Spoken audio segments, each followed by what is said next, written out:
नमस्कार दोस्तों, welcome back to our another video. दोस्तों, उम्मीद करता हूँ आप सभी लोग स्वस्थ होंगे।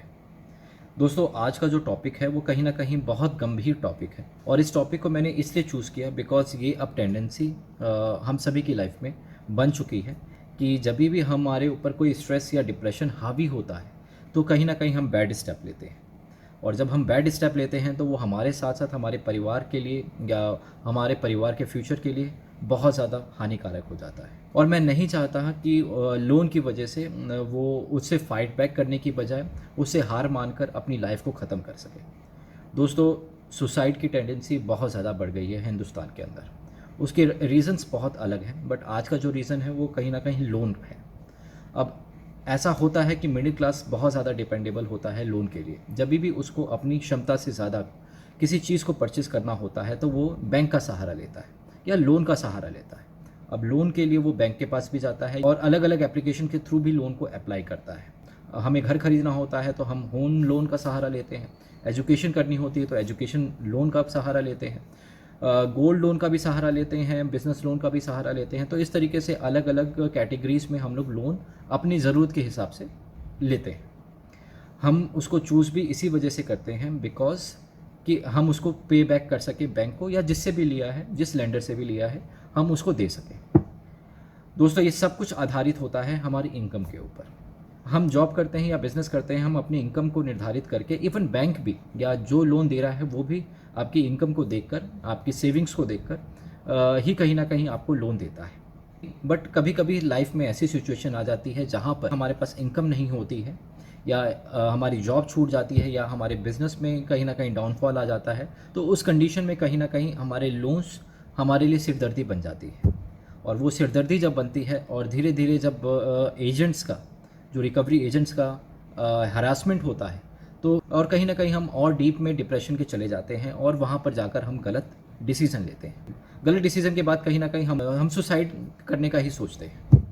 तो दोस्तों, सुसाइड के बाद क्या होता है वो सभी लोग वाकिफ़ हैं, उन लोगों के परिवार को देखकर जिन परिवारों के साथ ऐसे हादसे हुए हैं। दोस्तों, अगर मैं आंकड़ों की बात करूं, 2018 और 2020 तक का ही आंकड़ा था कि लोग लगभग 16,000 लोगों ने आत्महत्याएं की थी, जिसमें से लोन रिकवरी एजेंट्स की हरासमेंट की वजह से ज़्यादातर मौतें थी। बैंकरप्सी भी एक बहुत बड़ा मुद्दा था।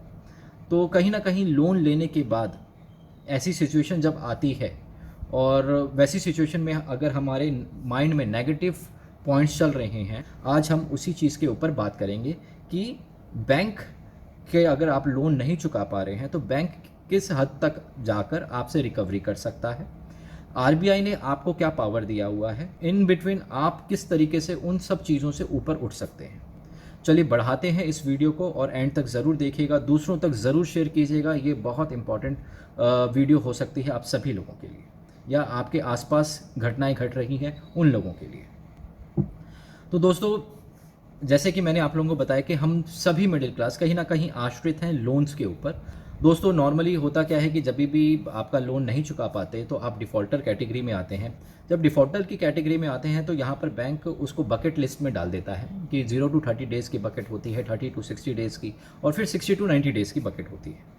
जिस बकेट के अंदर आप लोगों को डाला जाता है कि आप लोगों को 30 दिन का समय दिया जाता है कि आप अपने लोन को रीपे बैक कर सकें या ईएमआईज़ को पे बैक कर सकें।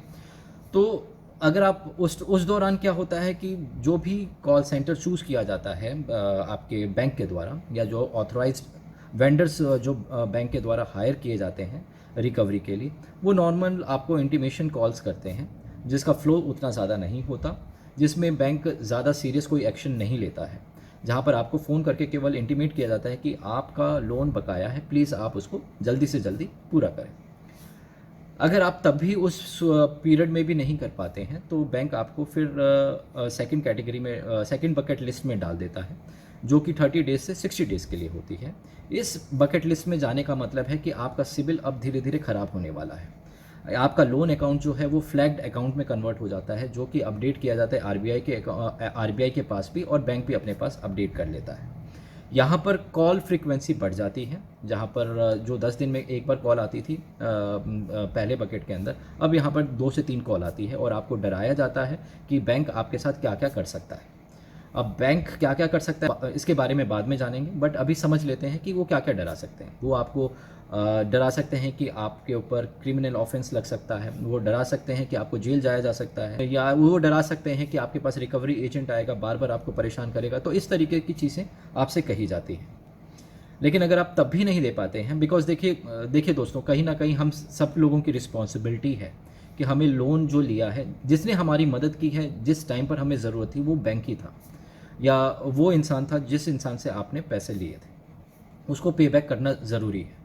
तो आप अपनी कोशिश करते रहिए कि आप अपनी अर्निंग, जो बैंक्रप्सी हो गई है या जो लॉसेस आए हैं या जॉब नहीं है, आप उस पर पूरा फोकस रखिए, ताकि आपकी इनकम स्टार्ट हो सके या रीस्टार्ट हो सके, और आप उसको धीरे धीरे अपने बैंक को बता सकें, या जिनसे लोन लिया है या एनबीएफसी को बता सकें, या फिर ऑनलाइन लोन लिया है तो आप उनको भी बता सकें कि अब मेरी जॉब लग चुकी है, या फिर अब मैंने बिजनेस ऑप्ट कर लिया है, अब धीरे धीरे इसमें इनकम जनरेट होगा, तो I will start giving you back. तो दोस्तों, अगर आप तब भी नहीं दे पाते हैं 60 दिनों तक, तो आपकी थर्ड बकेट में जाती है, जो कि यहाँ पे सीरियस कंसर्न आ जाता है।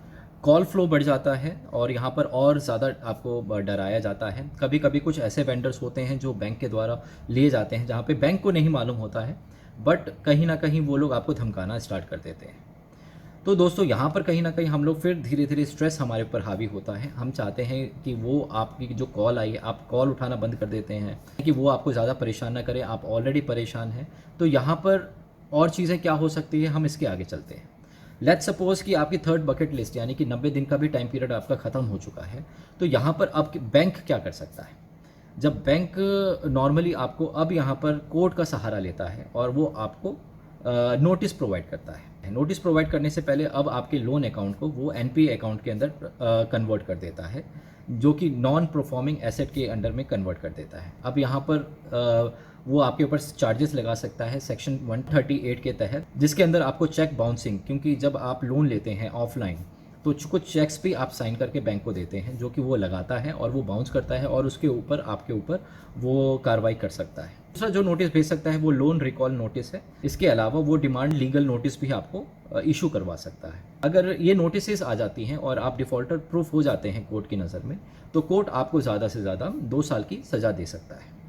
अब मैं यहाँ पर अब ये तो नहीं कह रहा कि आपको जेल जाना चाहिए, मैं यहाँ पर अभी आपको सॉल्यूशन के लिए बात करूँगा, बट बैंक क्या कर सकता है हम उसके ऊपर बात कर रहे हैं। दूसरा सेक्शन लगा सकता है, जो कि सेक्शन 25 है। ये 25 सेक्शन उन्हीं सूरत पे लगता है जब आप ऑनलाइन लोन लेते हैं, बिकॉज आजकल सुविधा है कि आप घर बैठे लोन अप्लाई कर सकते हैं, लोन आपका सेंक्शन भी हो जाता है। तो उस सूरत में सेक्शन 25 के अंडर भी आपको दे सकता है। और तीसरा जो सेक्शन है जो आपके ऊपर लगाया जा सकता है वो 420 का सेक्शन है, जो बैंक आपके ऊपर लगा सकता है कि इन्होंने मेरे साथ फॉर्जरी की है। कुछ लोग होते हैं जो फेक डॉक्यूमेंट्स के ऊपर लोन लेते हैं, तो डेफिनेटली बैंक उस चीज़ को वेरीफाई करता है कि वो डॉक्यूमेंट्स फर्जी हैं कि नहीं, या फिर जो डॉक्यूमेंट्स आपको बैंक को प्रोवाइड किए गए हैं वो सारे फर्जी हैं या असली हैं, वो उसके बाद वो ये सेक्शन आपके ऊपर लगा सकता है। तो इसके ऊपर बैंक और कोर्ट आपके ऊपर एक्शन ले सकता है। नॉर्मली दोस्तों, इस लेवल तक बैंक नहीं जाता है। बैंक कोशिश करता है कि वो आप लोगों के साथ अपना रिश्ता बनाकर चल सके, तो वो आप लोगों को सेटलमेंट का एक ऑप्शन और देता है, जहाँ पर सेटलमेंट किया जाता है कि आप का जो भी बकाया अमाउंट है उसके ऊपर नेगोशिएशन अमाउंट तय किया जाता है, ताकि आप दे सकें, आपके ऊपर बर्डन ना हो, आपकी सिचुएशन को भी समझा जाता है। तो मैं यही कहूँगा कि बैंक कहीं ना कहीं आपका हमेशा साथ देता है, आप भी उसका साथ दें। अगर आपके साथ कोई प्रॉब्लम हुई है तो आप बैंक के साथ ज़रूर डिस्कस करें, ताकि वो इन कैटेगरीज में डालने से पहले या सिबिल में जाने से पहले, सिबिल स्कोर और क्रेडिट स्कोर को ख़राब करने से पहले आपकी प्रॉब्लम्स को समझे और आपको कुछ समय दे, कि आप उस समय में कुछ अमाउंट उसको देकर आप कॉन्फिडेंस दोबारा हासिल कर सकें बैंक के साथ। ये तो हो गया उस कैटेगरी के अंदर जहाँ पर अनसिक्योर्ड लोन्स होते हैं। नॉर्मली जो लोन्स होती हैं उनकी categories home loan, gold loan, business loan ये नहीं होती, सिक्योर्ड और अनसिक्योर्ड होती है। अब अनसिक्योर्ड लोन के बारे में मैंने आपको बता दिया। अब जब सिक्योर्ड लोन होता है, सिक्योर्ड लोन का मतलब होता है कि किसी ना किसी एसेट को हमने बैंक को दे चुके हैं और उस एसेट के एवज में हमने लोन लिया है। तो यहाँ पर कैटेगरीज वही होती है जो रिकवरी की कैटेगरीज होती है अप टू 90 डेज़, बट उसके बाद बैंक के पास पावर आ जाती है कि वो आपके जो भी एसेट है उसको नीलाम कर सके, उसको बेच सके और रिकवरी अमाउंट ले सके। दोस्तों, अब यहाँ पर परमिशन लिया जाता है कोर्ट का। बैंक कोर्ट में लेटर देता है कि मैं इस पोजेशन लेना चाहता हूँ और इसको नीलाम या आगे बेचना चाहता हूँ, बट कोर्ट इतनी जल्दी नहीं देता किसी भी तरीके से, तो आप निश्चिंत रहे, आपको समय मिलता है। लेकिन यहाँ पर मैं एक चीज़ कहूँगा दोस्तों, आप लोगों का सिबिल या क्रेडिट जो स्कोर होता है वो ख़राब हो जाता है सेटलमेंट, अगर आप अनसिक्योर्ड के सेटलमेंट में भी जाते हैं, चाहे आपका क्रेडिट कार्ड के सेटलमेंट में जाते हैं या लोन सेटलमेंट में जाते हैं, या इस तरीके की नौबत आती है जहाँ पर आपके सामान को नीलाम किया जाता है, तो आप अपने क्रेडिट स्कोर और सिबिल स्कोर को ख़राब ना करें, क्योंकि अगर ऐसी कोई स्थिति आती है तो अप टू 7 to 10 ईयर्स आपको कोई लोन और क्रेडिट कार्ड नहीं मिलता है। तो मैं यही कहूँगा कि आप यहाँ पर कोशिश करें, जो भी इनकम या बैंकरप्सी आई है आपकी लाइफ में, दोबारा से उसको रीस्टार्ट करें। दोस्तों बात कर लेते हैं कि आरबीआई के क्या रूल्स हैं जो हमें हैरेस से बचा सकते हैं। दोस्तों आरबीआई के अकॉर्डिंगली कोई भी कॉल सेंटर आपको मेंटली हैरेस नहीं कर सकता ज़्यादा, अगर वो करता है तो आप उसकी कंप्लेन बैंक में और आरबीआई को कर सकता है। अगर रिकवरी एजेंट आपके घर पर आता है तो रिकवरी एजेंट के पास ऑथराइजेशन लेटर ज़रूर होना चाहिए जो बैंक के द्वारा दिया गया हो कि दे आर ऑथराइज, या उनकी फर्म ऑथराइज्ड है और रिकवरी एजेंट है, वो उनके पास एक प्रॉपर आईडी प्रूफ हो, उसी रिकवरी कंपनी से है जिस रिकवरी कंपनी को ऑथराइज किया गया है बैंक के द्वारा। कोई भी रिकवरी प्रोसेस के अंदर आपको ह्यूमिलेट नहीं कर सकता, या आपके नेबर में कॉल करके या आपके दोस्तों को कॉल करके आपके परिवार के अदर सदस्य या कज़न्स को या फिर किसी को भी, रिश्तेदारों को भी फ़ोन करके आपके बारे में नहीं बता सकता, या आपके डिफ़ॉल्टर कैटेगरी के बारे में नहीं बता सकता। ये रूल इसलिए इम्प्लीमेंट किया गया क्योंकि कई बार ऐसा देखा गया है कि रिकवरी एजेंट्स जाकर पड़ोसियों को बताते थे, जिससे ह्यूमिलेशन और रहता था सामने वाले को, और ऐसी कैटेगरीज में कई साइट्स हुए भी हैं, जिसके बाद आरबीआई बहुत ज़्यादा स्ट्रिक्ट हुआ है कि इस तरीके के एक्शंस बैंक या बैंक के रिकवरी एजेंट्स के द्वारा नहीं लिया जाएगा। तो आप निश्चिंत रहे, आपकी जो प्राइवेसी है वो कॉन्फिडेंशियल है और वो एंड तक रहेगी। अगर नहीं रहती है तो आप इसकी complain with a proof RBI को सबमिट कर सकते हैं, ताकि आरबीआई इसके अगेंस्ट में एक्शन ले सके। तो दोस्तों आपके पास ज़रूर पावर आरबीआई ने दिया हुआ है, बट मेरा यही कहना है कि जो हमने लोन लिया है उसको हमें पे बैक ज़रूर करना है। तो कभी भी हिम्मत मत हारिए।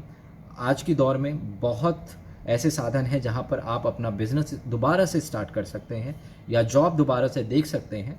अगर जॉब नहीं लगती है तो स्टार्टअप लोन्स मिल रहे हैं, आप उसके ज़रिए कोई भी छोटा मोटा धंधा स्टार्ट कर सकते हैं, और उस धंधे के बाद जो इनकम होती है आप उसके इनकम से अपने लोन्स को धीरे धीरे उतार सकते हैं। लेकिन दोस्तों ये तभी मुमकिन है जब आप पॉजिटिव सोचेंगे, जाकर आप फाइट बैक कर सकते हैं। और मैं यही कहता हूं दोस्तों, आप प्लीज़ किसी भी तरीके का नेगेटिव स्टेप ना लें, क्योंकि आप नेगेटिव स्टेप लेते हैं उसका खामियाजा आपके परिवार को भुगतना पड़ता है। अपना बेटा खोता है, कोई अपनी बेटी खोती है, कोई अपनी मम्मी या पापा खोते हैं, कोई पूरा परिवार लुप्त हो जाता है। दोस्तों किसी की लाइफ में इस तरीके की नौबत ना आए, मैं यही आकांक्षा करूंगा और मैं प्रार्थना करूंगा भगवान से कि हिम्मत ज़रूर दें और वो हिम्मत से दोबारा उठकर खड़ा हो। लॉकडाउन का वक्त सभी लोगों को मालूम है कि सभी लोग घर के अंदर थे, कई लोगों की नौकरियां चली गई थी, कई लोगों को की सैलरीज 1/3 और 1/2 हो गई थी, जिसकी वजह से वो EMIs नहीं दे पा रहे थे। बट सिचुएशन को जब आप बताते हैं बैंक में, या बैंक को जब पता होता है सिचुएशन, तो वो आपको समय देता है। तो समय भी दिया गया, लोगों ने दोबारा से उसको रिवाइव किया। कुछ वक्त आते हैं दोस्तों, बट उस वक्त से उभरने के लिए आपको हिम्मत की ज़रूरत है। आपको समझ में आया होगा मैं क्या कहने की कोशिश कर रहा हूँ, और ज़्यादा से ज़्यादा दूसरों तक शेयर करें। मेरी पिछली वीडियो में इसलिए मैंने आप लोगों को बोला था या बताया था कि आप अपनी लोन की EMIs को हमेशा कम रखने की कोशिश करें, बिकॉज लाइफ में कैसी भी सिचुएशन आ सकती है। चलिए दोस्तों, मैं आपके सामने और भी यूज़फुल वीडियोज़ लाता रहूँगा। धन्यवाद।